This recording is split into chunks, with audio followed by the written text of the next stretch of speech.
Hey everyone, it's me again, Melisa, Arroyo, coming at you with another holistic wellness video. Today I wanted to talk about uplifting people without criticizing them.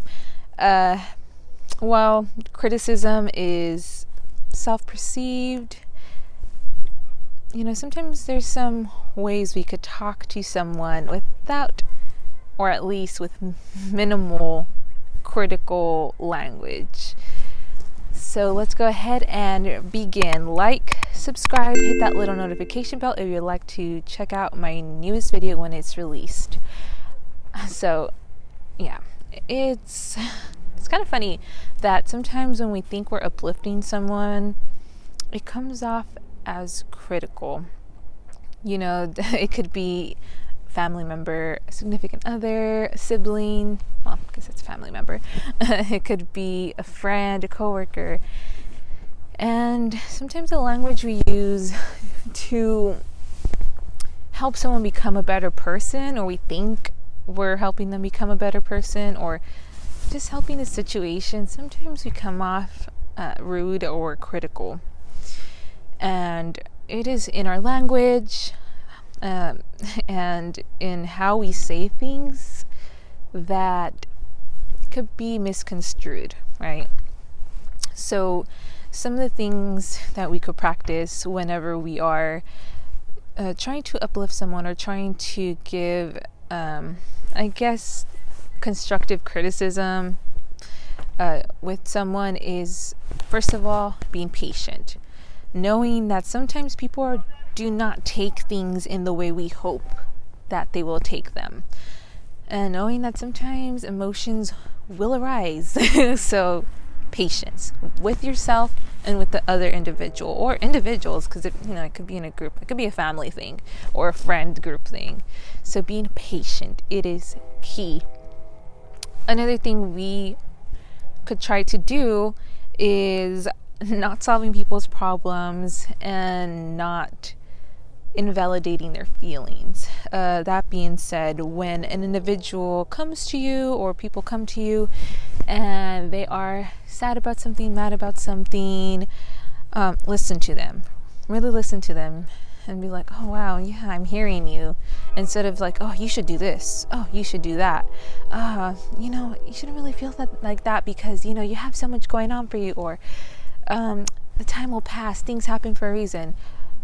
Because then that other person's just going to feel like, oh man, like bad for sharing and being vulnerable with you, because you're kind of shutting them down and trying, even though you're trying to make them feel better, to them it may come off as like, wow, like, they're not really listening to me. I just, my problems seem minuscule to them. Like, my feelings don't really matter to them.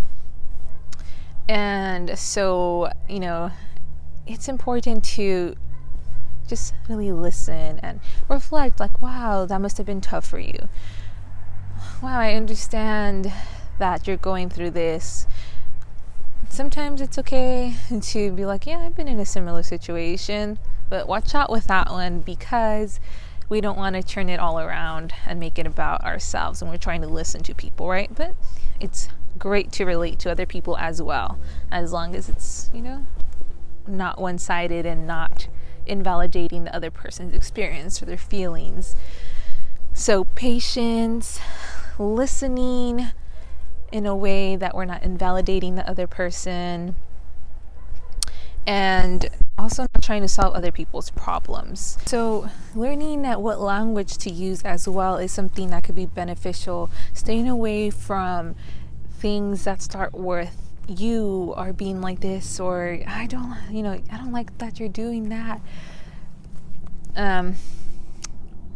Of course, whenever someone comes at us with you, or just the tone of voice too that's very angry and loud, it is really easy to feel defensive and like we're being backed into a corner.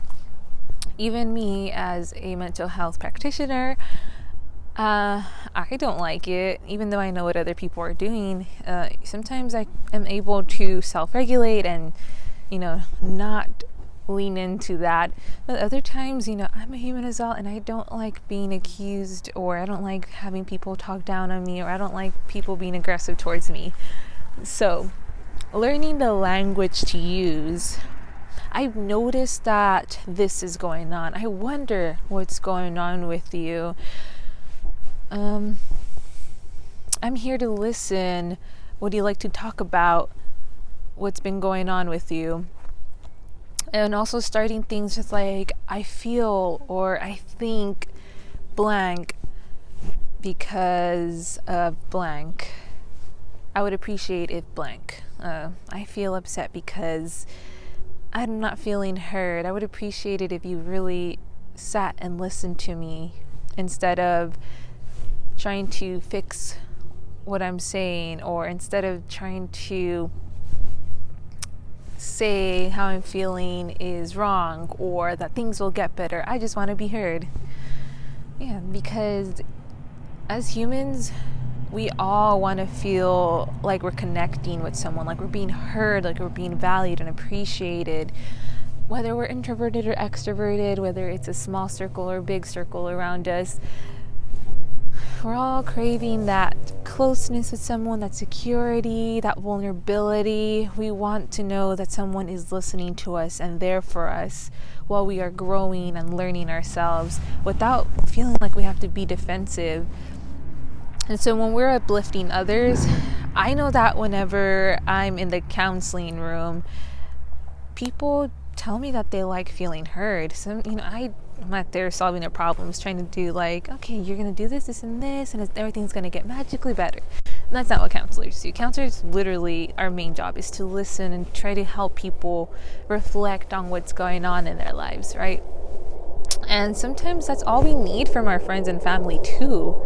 Sometimes we just need to feel like they're really there with us in our journey, that they're not just criticizing us and think we're doing everything wrong, because sometimes that's kind of how we come across whenever we're telling someone, what you should do. It's like, I'm wondering if you do this, I'm wondering what you think of that.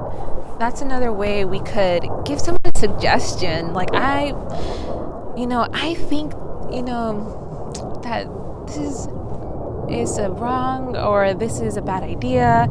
Obviously people are going to do what they want to do, whether they're children, whether they're adults. We cannot always have control over what another is doing, right? Especially even them perceiving our attempt in uplifting them or as criticism. So when we uplift others, it is simply by being there for them, by allowing them to feel heard, allowing them to know that they are valued, that they're seen, that they're important. And so being honest, being whenever we're also not invalidating their feelings, whenever we are able to not solve their problems unless they're asking you to help them think of ideas, like, hey, do you want to come up with some ideas together of maybe some things we could do or you could do, right?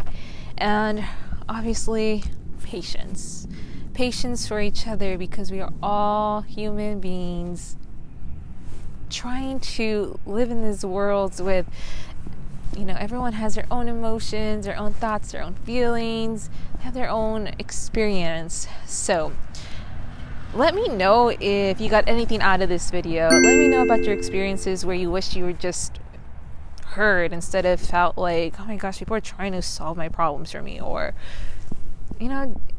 or in ways that you could share this or anything that you really want to talk to me about. I love reading your comments, and I will catch you guys later.